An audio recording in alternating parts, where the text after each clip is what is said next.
Si vous nous rejoignez, merci de votre fidélité. Bienvenue, mesdames et messieurs. Voici les titres de votre journal.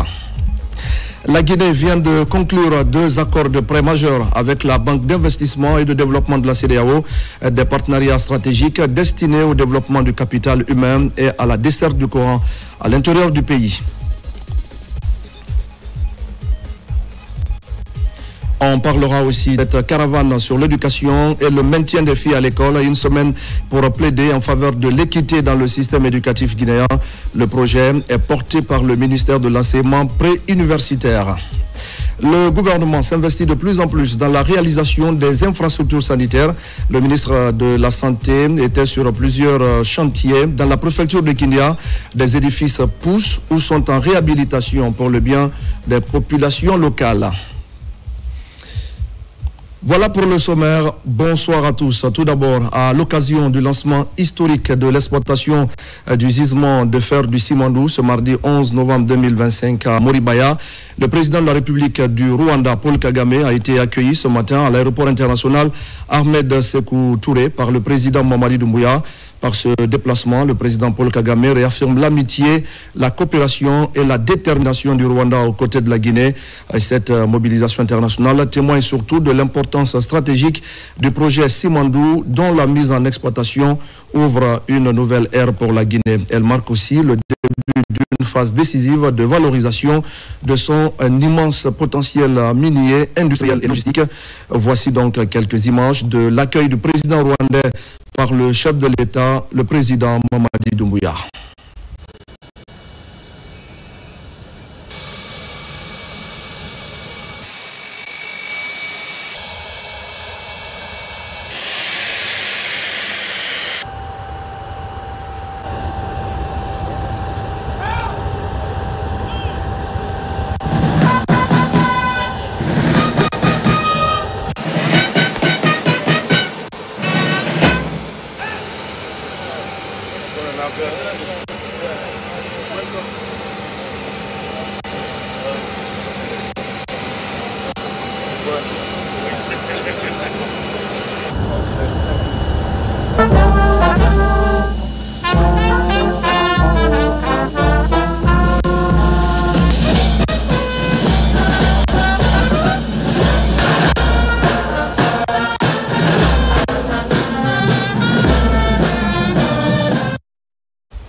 Ce mardi marque donc la concrétisation de l'un des plus grands projets miniers au monde en développement. Les activités d'exploitation des gisements de fer de Simandou ont été officiellement lancées aujourd'hui à Moribaya dans la préfecture de Forcaria. Un projet d'envergure souvent rêvé, longtemps reporté, mais qui ouvre enfin son chantier. Le chef de l'État, Mamadi Doumbouya, a présidé la cérémonie. À ses côtés, les présidents du Rwanda et du Gabon, les membres du gouvernement, ainsi que de nombreux partenaires impliqués dans ce projet de tous les espoirs. Retour en image sur quelques moments forts de cette cérémonie.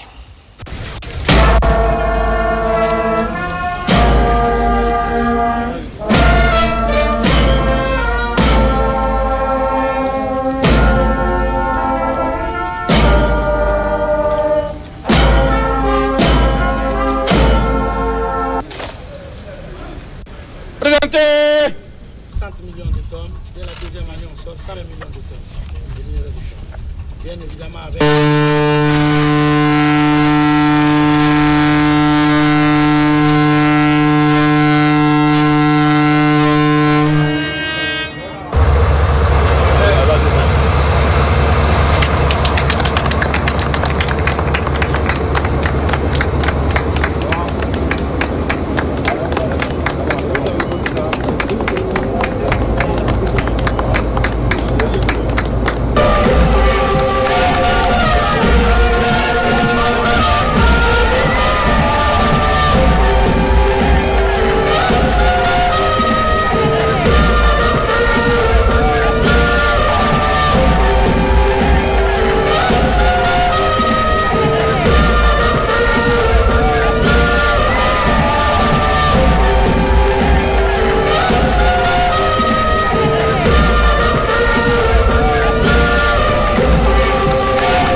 Nous reviendrons sur l'intégralité de cette cérémonie dans nos prochaines éditions d'information. Plus qu'une mine, Simandou est devenu aujourd'hui le symbole du potentiel de la Guinée et de l'Afrique en général, un symbole de richesse, mais surtout d'espoir pour tous les citoyens de notre pays. À l'Abbé, le collectif Diaspora Lanhoundé a échangé avec les jeunes autour du projet Simandou, une campagne de sensibilisation pour renforcer leur connaissance des retombées de cette exploitation pour notre pays. Bakari Bamba Kondé. Après Kindia, c'est à l'Abbé que le collectif Diaspora Lanhoundé a posé ses valises pour sa deuxième étape de vulgarisation du projet Simandou. Il s'agit d'informer les populations locales sur les enjeux et les opportunités liées à ce méga projet minier crucial pour l'économie guinéenne. L'Abbé abrite aujourd'hui l'une des meilleures universités du pays. À travers des filières scientifiques et techniques, on peut avoir des ingénieurs, des scientifiques et aussi des biologistes qui peuvent venir travailler dans le projet Simandou. Et on les a exhortés à travers la vision du président de la République à se former, à se préparer et à être prêts pour un transfert de compétences. Ici, ces jeunes Guinéens de l'étranger ont présenté les aspects techniques du projet en mettant l'accent sur les bénéfices locaux. La population s'est surtout réjouie des réponses fournies par rapport aux questions environnementales et sociales liées à Simandou. Moi, je crois que c'est un bon projet. Nous avons espoir, nous les jeunes de la Guinée, d'avoir une bonne formation et après cette formation, d'avoir un bon travail. Explication, les jeunes qui sont venus, ils ont largement compris. Je pense bien qu'ils vont être le messager auprès des autres jeunes qui n'ont pas eu la chance de venir écouter, ou pourquoi pas auprès de la population, au moins véhiculer le message qui s'est déroulé ici. La deuxième journée de sensibilisation à l'Abbé a permis de renforcer les liens entre le collectif Diaspora Lanhoundé et les populations locales. Ainsi, le collectif décide de continuer à jouer son rôle dans la sensibilisation et l'information autour du projet Simandou pour un développement inclusif et durable en Guinée. 1, 2, 3. L'autre bonne nouvelle de ce journal, je le disais au sommaire, c'est que la Guinée vient de signer 2 importants accords de prêt avec la Banque d'investissement et de développement de la CEDEAO. L'objectif est de renforcer le capital humain et d'améliorer l'accès à l'électricité dans les zones rurales. C'est un compte-rendu de Mamadi Gassama. L'enveloppe s'élève à 128 millions d'euros. Un accompagnement de la Banque d'investissement et de développement de la CEDEAO pour financer 2 secteurs clés. Le premier, pour un montant de plus de 33 millions d'euros, prévoit la construction de 4 lycées agricoles à travers le pays. La mise en place de ces lycées agricoles viendra combler le déficit de formation de nos jeunes et viendra combler justement le déficit d'emploi de nos jeunes qui, comme Madame la ministre de l'enseignement technique l'a dit, évitera à nos jeunes d'aller vers l'immigration, j'allais dire, clandestine. Et donc, ils vont être plutôt retenus sur le sol guinéen parce qu'ayant des qualifications, ayant aussi des potentialités agricoles. C'est l'occasion pour moi donc de remercier la BIDC au nom des plus hautes autorités, le président ainsi que le Premier ministre. Le second accord, évalué à près de 95 millions d'euros, porte sur la réalisation de 3 microcentrales hydroélectriques. Une étape majeure pour étendre l'accès à l'électricité dans les zones rurales. De manière tout aussi structurante, ce projet converge avec les objectifs du programme Simandou 2040, cadre visionnaire qui organise l'industrialisation progressive de notre pays, la construction de pôles économiques régionaux et la consolidation de notre indépendance énergétique. L'économie guinéenne se porte bien, comme je le disais ce matin. Les indicateurs macroéconomiques font partie des meilleurs de la sous-région. Nous sommes une banque sous-régionale. Nous devons donc accompagner des pays comme la Guinée. Une confiance renouvelée de plus au gouvernement guinéen dans le cadre de la mise en œuvre des projets de développement. Au même moment, l'autorité de régulation des marchés publics vient de réunir l'ensemble de ses partenaires et la société civile Une journée d'échange autour des outils qui doivent permettre d'évaluer et d'aligner notre système de passation des marchés sur les standards internationaux. Au cœur de cette démarche, la validation de la grille d'évaluation de la méthode MAPS et du plan stratégique. Une avancée majeure pour plus de transparence et d'efficacité dans la commande publique. Marie-Angélique Bangoura. Cette évaluation pilotée par l'autorité de régulation des marchés publics est initiée par le groupe de la Banque mondiale en collaboration avec le ministère de l'économie et des finances. Elle vise à comparer le dispositif guinéen aux meilleures pratiques internationales afin de renforcer la conformité, l'efficacité et la transparence du système. Pour la Guinée, c'est la première fois que nous le faisons. Tout ce qui ressortira en termes de renforcement du système des marchés publics en Guinée va contribuer à une meilleure mise en œuvre des programmes publics de développement. Parce que les investissements, c'est essentiel pour le développement, mais pour faire aussi des investissements de façon efficace, nous avons besoin d'avoir des systèmes de marché publics performants. La méthodologie d'évaluation des systèmes de passation des marchés publics, MAPS 2, vise à moderniser et renforcer le système de passation des marchés publics. Dans cette dynamique, la plateforme digitale Télémou figure parmi les perspectives de l'ARMP pour renforcer davantage la transparence du processus. Chaque fois qu'il y a des problèmes dans l'application d'une disposition, on essaie d'identifier et puis les mettre dans une base de données qui nous permet à un certain moment de nous arrêter, faire une revue du système et essayer d'apporter soit des solutions sur le coût ou bien attendre un exercice comme le MAPS. Lorsqu'on a une plateforme numérique de gestion, on gagne en efficacité, on gagne en transparence, on gagne en célérité, mais on gagne également en termes de fiabilité des informations statistiques par rapport au traitement. Et à travers la plateforme numérique, on peut facilement situer les responsabilités et avoir un système d'alerte pour éviter qu'il n'y ait de retard dans le traitement des dossiers de passation des marchés. Cette démarche met en avant l'implication des parties prenantes, notamment la société civile, dont la participation est essentielle pour un contrôle citoyen efficace. Dans l'actualité encore, c'est ce slogan « Je roule pour plus de filles à l'école ». Le thème marque donc le lancement de la 4e édition de la caravane sur l'éducation et le maintien des filles à l'école. Une semaine pour sillonner plusieurs villes du pays afin de prôner l'équité et l'égalité dans le système éducatif guinéen. Le projet est soutenu par l'Institut de la francophonie en partenariat avec le ministère de l'enseignement préuniversitaire. Abdul Aziz Baldé pour des explications. L'éducation des jeunes filles en Guinée, une priorité du gouvernement et ses partenaires.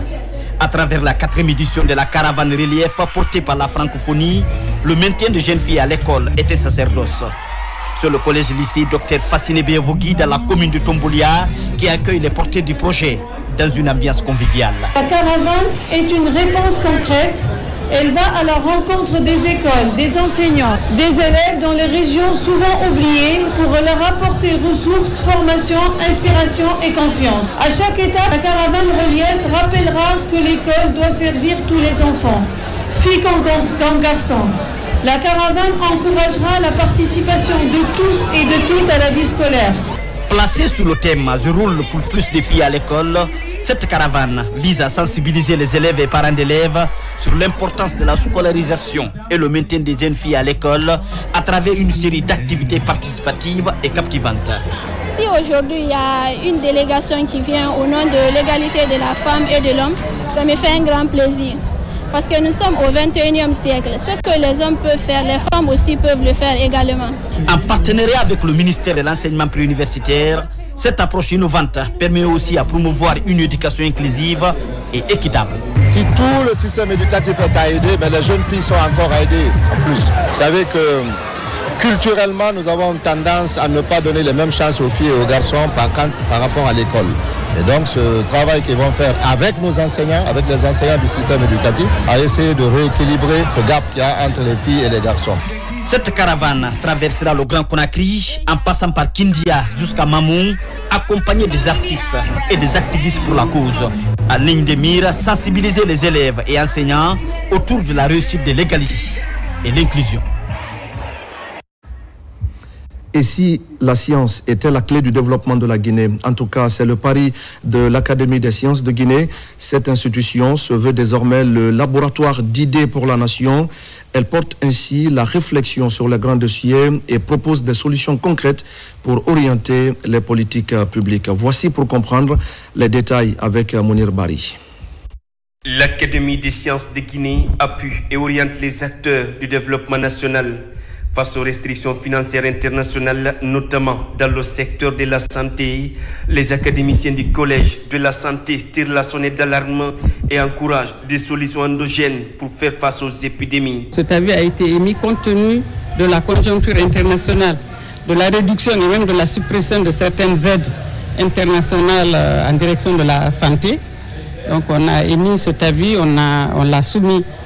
C'est une interpellation quand même au gouvernement, aux acteurs internationaux et même aux génies locaux qui doivent innover, imaginer des mécanismes, des écosystèmes pour pouvoir pallier à cette conjoncture. Placé sous la protection du chef de l'État et le parrainage du ministère de l'Enseignement supérieur, l'Académie des sciences de Guinée entend relever les défis scientifiques du moment et valoriser les savoir-faire locaux au service du développement durable. L'impact de cette restriction financière à l'international n'est pas à négliger. Nous, à l'Académie, nous avons pensé qu'il était temps de lancer l'alerte pour que tous les Guinéens se mettent réellement à pied d'œuvre pour relever le défi. J'ai vraiment apprécié d'abord le fait que l'Académie nous a donné l'occasion de venir présenter cette solution-là. Et en plus, on a remarqué que vraiment, il y a eu un intérêt de l'Académie par rapport au projet qui a été présenté. Parce que tout compte fait, ça rentre vraiment dans le cadre de la compréhension des cours sciences expérimentales au niveau du collège. Les membres de l'institution poursuivent leurs réflexions et partagent leur expérience, notamment sur la formation et l'éducation de la jeunesse, gage d'un avenir meilleur pour la Guinée.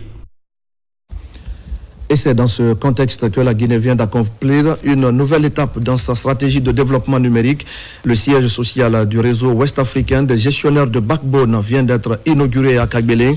Un événement de grande portée qui marque la volonté des pays membres à renforcer la coopération technique et à accélérer l'intégration numérique en Afrique de l'Ouest. Mohamed Sherif Kamara. Créé pour renforcer la coopération dans la gestion et l'interconnexion des infrastructures de fibre optique, le réseau ouest-africain des gestionnaires de backbone vise à favoriser une meilleure intégration numérique entre les États membres. Ce siège flambant neuf symbolise la volonté des États membres à jouer un rôle central dans la transformation digitale de la sous-région. Il y a une année de cela, on s'était rencontrés à Conakry pour mettre en place cette association qui regroupe les sociétés de gestion de fibres optiques de nos différents pays. Il y a eu ce fort leadership des autorités de la Guinée. Interconnecter les différents pays, ça va permettre de desservir les zones enclavées et les zones défavorisées, donc dans tout l'espace du réseau. Pour moi, c'est le placement de la Guinée au cœur des intérêts de l'Afrique de l'Ouest. D'accord ? Et cela va nous attirer beaucoup de faveurs et mettra la lumière sur notre pays. Et c'est très important. On se met dans la droite lignée de la vision du chef de l'État qui prône que la Guinée retrouve sa place d'antan sur la scène internationale. Le réseau qui réunit la Guinée, le Niger, la Côte d'Ivoire, le Mali, le Burkina Faso et la Sierra Leone entend désormais mutualiser les efforts pour renforcer la connectivité régionale et réduire les coûts de communication dans l'espace ouest africain. Cette inauguration marque une étape majeure dans le renforcement de l'intégration numérique et surtout des infrastructures de connectivité entre nos pays. Ce siège que nous inaugurons aujourd'hui, il est aujourd'hui le symbole d'une volonté commune de bâtir une Afrique de l'Ouest interconnectée, compétitive, résiliente et souveraine sur le plan numérique. Avec cette inauguration du siège social du ROABN, la Guinée confirme son leadership dans la coopération régionale pour la transformation numérique et la connectivité en Afrique de l'Ouest. Dans l'actualité encore, les travaux de réhabilitation des voiries de Conakry figurent parmi les priorités du ministère des Infrastructures et des Travaux publics. Le projet commence par la transversale numéro 2 entre l'aéroport et le centre émetteur de Kipé. Le ministre des Infrastructures vient donc d'effectuer une sortie nocturne pour encourager les entreprises, mais aussi pour les inviter au respect du délai de ces travaux d'urgence. Abakar Jinor Kamara était sur ses pas. Dans le projet de modernisation de la ville de Conakry, la transversale numéro 2, aéroport Kipé, abrite le projet pilote 2 fois 2 voies en construction pour désenclaver le site directionnel de Kolan. Le ministre des Infrastructures et des Travaux publics visite le chantier avec ses équipes techniques afin de corriger toutes les imperfections déjà répertoriées. La vision que le président de la République a, c'est de changer l'image complète de Conakry. Donc c'est pour cela que les travaux publics aujourd'hui mettent un accent particulier sur l'entretien routier. Donc c'est dans ce cadre que nous sommes en train de travailler. Nous sommes venus constater, pouvoir discuter avec les entreprises pour qu'on accélère les travaux pour au moins décongestionner un peu la capitale. Donc c'est d'où cette visite de ce soir pour discuter avec les entreprises, pour accélérer, pour donner un peu plus de cadence aux travaux. Mais vous savez, ça fait presque une semaine, chaque soir on a de la pluie. Donc ça a un peu retardé les travaux. Sinon le calendrier c'était de finir tout ce que nous avons à faire depuis le 5. Mais avec l'arrivée de la pluie, ça a un peu joué sur le calendrier. Mais espérons que les entreprises sont vraiment décidées à le terminer. Et j'espère que d'ici demain ou après-demain, ils vont finir une bonne partie de la route. 24 heures sur 24, le chantier évolue normalement. L'objectif est de terminer dans un délai requis. Un projet de modernisation qui tient compte de l'extension des voiries urbaines afin de désengorger les zones d'embouteillage de Conakry. Le ministre de la Santé et de l'Hygiène publique était lui sur le chantier de construction du centre hospitalier régional de Kindia. Avec les cadres de son département, il est allé constater de près l'évolution de cette initiative présidentielle. D'autres infrastructures sanitaires sont en cours de réalisation en vue d'assurer une meilleure prise en charge des populations de la préfecture de Kindia. Tcherno Maroufba, Mohamed Mpati Kamara. Sur la nationale numéro 1 entre Koya et Kindia, les travaux du futur hôpital régional avancent à grands pas. Les premiers bâtiments sortent déjà de terre. Le taux d'exécution est estimé à 30%. L'entreprise Eiffage dispose d'un délai global de 32 mois pour livrer l'ouvrage. Sur le chantier, le ministre de la Santé, Dr Oumar Djeba, était aux côtés de l'ambassadeur du coordonnateur du bureau de suivi des priorités présidentielles et des partenaires techniques et financiers. C'est un hôpital de 12 000 m² qui comprend 200 lits, 5 salles d'opération, des salles d'auscultation, un bâtiment dédié aux urgences. Et nous sommes heureux de constater que les travaux ont avancé et que nous sommes sur une bonne dynamique avec une perspective de rendre cet hôpital aux populations en août 2027. Et je pense que nous sommes sur une très bonne dynamique et nous sommes satisfaits. Ce futur centre hospitalier régional sera doté de services modernes pour améliorer la prise en charge sanitaire des populations. Objectif, réduire la mortalité infantile et néonatale et renforcer l'offre de soins de proximité dans la région. Vous savez, cette année, la Guinée a connu une saison des pluies exceptionnellement longue et donc ça a un tout petit peu retardé, surtout à Kindia, moins à la baie. La baie était un peu en retard et maintenant ils sont un peu en avance. Mais maintenant, la saison des pluies se termine et on va pouvoir accélérer et tenir les délais. Nous sommes très satisfaits, connaissant toutes les difficultés administratives que nous avons traversées pour arriver à ce niveau-là. Et nous avons été heureux d'entendre l'entrepreneur dire ici devant tout le monde que le délai sera respecté. Dans la même dynamique, le ministre de la Santé a également visité la maternité de l'hôpital régional Alpha Oumar Diallo, ainsi que le centre d'hémodialyse de Kindia. Les travaux sont achevés et les équipements sont attendus dans les prochains mois. Et puis, face aux défis économiques, climatiques et sociaux, les collectivités locales renforcent leur capacité d'action. L'ANAFIC vient d'organiser une formation sur ces grands enjeux. L'objectif, vous allez le voir, est d'outiller les acteurs de terrain pour qu'ils montent des micro-projets résilients, durables et adaptés aux réalités de leurs collectivités respectives. Marwan Kamara. Réunis depuis plusieurs jours, ces cadres municipaux et représentants communautaires apprennent à bâtir des micro-projets capables de résister aux crises économiques, climatiques et sociales. C'est un programme de l'Agence nationale de financement des collectivités locales avec l'appui financier de l'Agence française de développement AFD. Actuellement, Conakry est une zone qui se fragilise de plus en plus face au changement climatique. Face à cela, il est demandé aux collectivités soit d'avoir des attitudes de résilience, soit d'avoir des attitudes d'adaptation. C'est pour cela que nous sommes en train, avec le fonds que le gouvernement a dédié aux communes de Conakry, il a été instruit à l'ANAFIC de s'insérer dans ce processus pour accompagner les collectivités pour qu'ils puissent avoir des projets résilients, pour qu'ils puissent répondre à la vulnérabilité qui s'installe de plus en plus face à ce changement climatique. Un projet d'appui des collectivités locales salué par les participants, soucieux de renforcer la résilience de leur territoire. La commune de Ratoma, cette année, on a enregistré beaucoup de dégâts et de pertes en vie humaine par rapport à l'inondation. Donc s'il y a une occasion pour nous renforcer la capacité par rapport au changement climatique, c'est vraiment ça qui me réjouit. Et c'est une occasion pour moi de parler de ça au niveau de la population de Ratoma, comme des progressions par rapport à ça. C'est très important pour moi aujourd'hui de suivre cette formation et qu'à mon tour, je vais aussi démultiplier cette formation et pour mettre cela à la disposition de ma communauté pour ne pas être surpris. Encadré par des experts en développement local et en gestion de projets, cette formation a permis aux participants de découvrir les méthodes de planification participative, les mécanismes de financement ainsi que les approches de suivi et d'évaluation. Merci à Marwan Kamara pour l'ensemble de ces explications. C'était il y a 50 ans, le 6 novembre 1975, le roi Hassan II lançait la Marche verte, un événement fondateur pour le Royaume du Maroc. Pour célébrer justement cet anniversaire, l'ambassade du Maroc à Conakry a organisé un dîner commémoratif, une cérémonie qui a mis à l'honneur les liens d'amitié et la coopération solide qui unissent la Guinée et le Maroc. Makeme Donzo.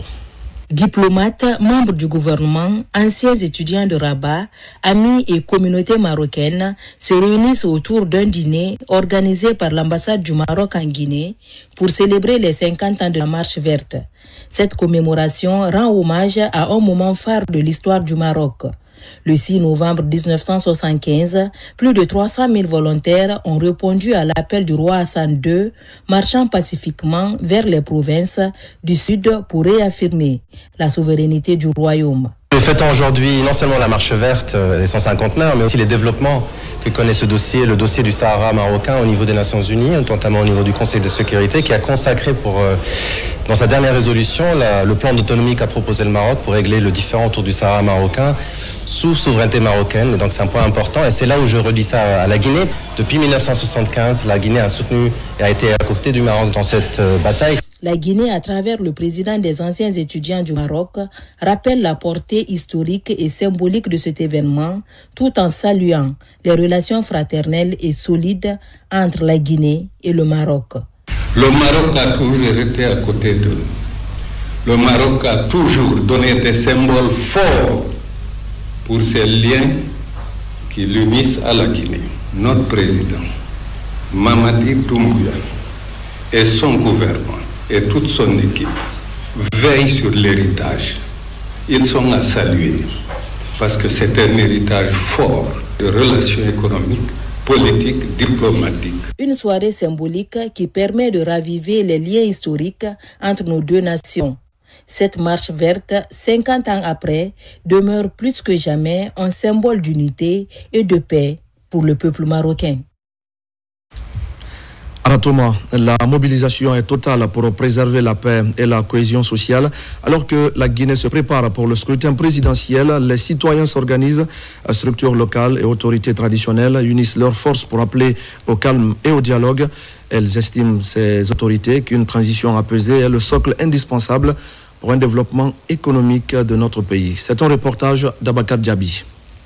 À l'approche de l'élection présidentielle du 24 décembre 2025, des initiatives citoyennes ne cessent de se multiplier sur le terrain. Dans la commune de Ratoma, les citoyens s'engagent pour cette cause noble en faveur d'une transition réussie. Ici, elles sont deux structures, à savoir la synergie Mouvement Kenenyi et les femmes balayeuses de Ratoma qui mènent ensemble la cadence. La vocation de ces deux groupes, c'est d'abord pour instaurer la cohésion sociale, se donner la main. La cause principale, c'est d'accompagner le président général Mamadi Doumbouya dans ses acquis, dans ses actes. C'est une rencontre d'échange mutuel axée sur la consolidation du tissu social en Guinée. Elle se tient sous le leadership des autorités communales et religieuses pour poser les fondements d'un socle commun, susceptible de booster le développement socio-économique durable du pays. Il faut véhiculer le message pour que chaque quartier, chaque ville, chaque village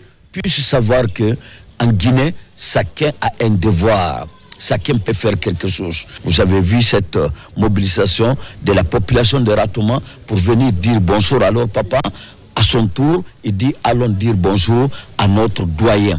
Donc je pense bien que cela est clair, que la Guinée est une famille. Dans les jours à venir, ces acteurs entendent élargir leur champ d'action pour toucher toutes les sensibilités socio-professionnelles du pays en vue de vulgariser les valeurs de la paix et de la cohésion sociale. Une manière d'impliquer tous les citoyens dans le processus de paix prôné par le président Mamadi Doumbouya.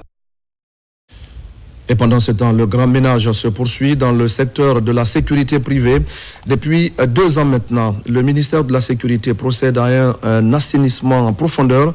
L'objectif est de consolider les compétences des entreprises. Au centre donc de cette réforme, il y a l'Office de régulation des agences de sécurité et de la protection civile. L'ORASPC pousse à une clarification du rôle de chacun pour une collaboration encore plus efficace entre l'État et les acteurs privés. Abdul Karim Kamara. Progressivement, des obstacles sont surmontés et il n'y a plus de cloison étanche entre la sécurité publique et celle privée en Guinée. Les réformes engagées par l'ORASPC ont permis aujourd'hui au secteur privé d'être pleinement imprégné de la coproductivité. Ici, l'École nationale de la police, à son tour, partage ses expériences en la matière. Il est à retenir que l'État est d'abord le premier acteur de la sécurité. On ne peut aboutir à cette mission régalienne si toutes les actions, tout le champ d'action reste ici étatique. En conséquence, l'État ici encourage l'entrepreneuriat dans le domaine de sécurité privée afin que ces agences de sécurité privée aussi puissent apporter, souvent s'il faut, à des manquements ou s'il faut combler là où l'État n'a pas pu exercer à temps son activité. À côté de la coproductivité, l'ORASPC poursuit ses efforts afin que les acteurs s'imprègnent de toutes les lois et notions liées au bon fonctionnement du sous-secteur de la sécurité privée, notamment les dirigeants face aux contrats et les bonnes pratiques juridiques. Au début, nous n'avions pas imaginé une telle ampleur. Et là, maintenant, on se retrouve avec des formateurs très bien chevronnés qui maîtrisent le sujet et qui nous apportent énormément dans notre formation. L'ORASPC aujourd'hui nous apporte assez d'outils, de connaissances par rapport à nos agents et nos futurs clients. Aujourd'hui, on peut penser à nous projeter sur l'échelle nationale, internationale, pourquoi pas. Depuis 2 ans, dans un élan de refondation, le programme de consolidation d'aptitude et de remise à niveau de l'ORASPC a touché 422 dirigeants et aspirants dirigeants d'entreprises de sécurité privée à travers 11 thématiques. La lutte contre le paludisme se renforce à Beila et à Kerouané. Le club des Amis du Monde vient de lancer la campagne de pulvérisation intradomiciliaire. L'opération est financée par Rio Tinto Simfer pour protéger les communautés impactées par le projet Simandou. Kadiatou Suleiman Keita. À Nyonsomoridou, dans la préfecture de Beila, la lutte contre le paludisme prend un nouvel élan. Le Club des Amis du Monde vient de procéder au lancement officiel de la campagne de pulvérisation intradomiciliaire, une initiative financée par Rio Tinto Simfer qui vise à réduire significativement les cas de paludisme dans les localités impactées par le projet Simandou. On a à peu près plus de 20 450 structures à pulvériser pour l'ensemble de la zone couverte avec l'appui des CSP. On a lancé une compétition dans toutes les préfectures ciblées par le projet, où les 5 communautés les plus propres seront récompensées à 5 prix qui sont dédiés. Ça, c'est en commun accord avec le département CSP, et les évaluateurs vont sortir dans sous peu de temps pour commencer à faire l'évaluation de l'hygiène communautaire. Le projet vient pour améliorer la santé de nos communautés. Les gens vont rentrer dans les domiciles, ils vont faire des privilégiations. C'est les professionnels, ça fait plus de 2 ans que nous sommes en train de travailler. Nous n'avons pas encore rencontré une fausse note par rapport au travail de leur équipe sur le terrain. Rio Tinto est en train de faire beaucoup de choses pour mettre la santé pour notre communauté. À l'heure qu'il fait là, il y a eu beaucoup d'améliorations par rapport à la lutte contre le paludisme à travers la privatisation intradomiciliaire. Le plaidoyer que moi je suis en train de faire, c'est d'augmenter le nombre de localités. En misant sur la prévention et l'implication communautaire, le Club des Amis du Monde et son partenaire Rio Tinto Simfer posent un pas supplémentaire dans la lutte contre le paludisme dans les localités de Beila et Kerewane impactées par le projet Simandou. Lancement à Conakry d'une journée sport et santé dédiée à la lutte contre le cancer de la prostate. Cette initiative s'inscrit dans le cadre de la campagne Novembre Bleu, un événement qui a réuni les différentes couches de la société venues de divers secteurs. C'est donc un cri du cœur lancé par les organisateurs pour encourager la prévention, la vigilance et la solidarité. Ablé Diallo. Le cancer de la prostate est l'une des pathologies les plus fréquentes chez les hommes. Cette maladie est souvent diagnostiquée tardivement pour faute d'information, de sensibilisation et de dépistage anticipé. Pour y remédier, les organisateurs de cette journée ont donc décidé de lancer un appel à la vigilance et à la prévention à travers une séance de sport collectif pour la santé des hommes. Notre ONG Just Children and Women a toujours placé la santé et le bien-être des familles au centre de ses priorités. En nous engageant dans cette campagne, nous voulons rappeler à chaque homme qu'il n'est pas seul, que sa santé compte et qu'il est temps de briser les tabous autour du dépistage. On néglige souvent Novembre Bleu, mais je pense que c'est une journée qui permet de rappeler que le cancer de prostate, ça existe, donc il faut se dépister, il faut faire le sport, ça sera très important pour nous. Grâce à l'appui des partenaires, l'ONG Children Women a organisé un dépistage gratuit pour sauver des vies en danger. Cette initiative s'inscrit dans le cadre de Novembre Bleu, un mois d'action et de sensibilisation pour promouvoir la vitalité, la prévention et la discipline. S'il y a un facteur de risque dans la famille, il ne faut pas hésiter. À l'âge de 45 ans, il faut se faire consulter. Donc de 45 à 75 ans, on a la chance de guérir le cancer de la prostate quand c'est vu tôt. Toutes ces personnes qui n'ont pas eu le temps d'être avec nous aujourd'hui, on leur prie d'aller se faire dépister. Nous, pendant tout le mois de novembre, on sensibilisera. Comme pour cadrer avec la philosophie d'un esprit sain dans un corps sain, cette activité a réuni les communautés pour lutter contre le cancer de la prostate en faisant appel au sport. Et voilà, mesdames et messieurs, c'est la fin de ce journal. Merci à tous de l'avoir suivi. Je vous retrouve samedi pour d'autres actualités Guinée, notre paradis terre de richesse et d'innovation. Bonsoir à tous.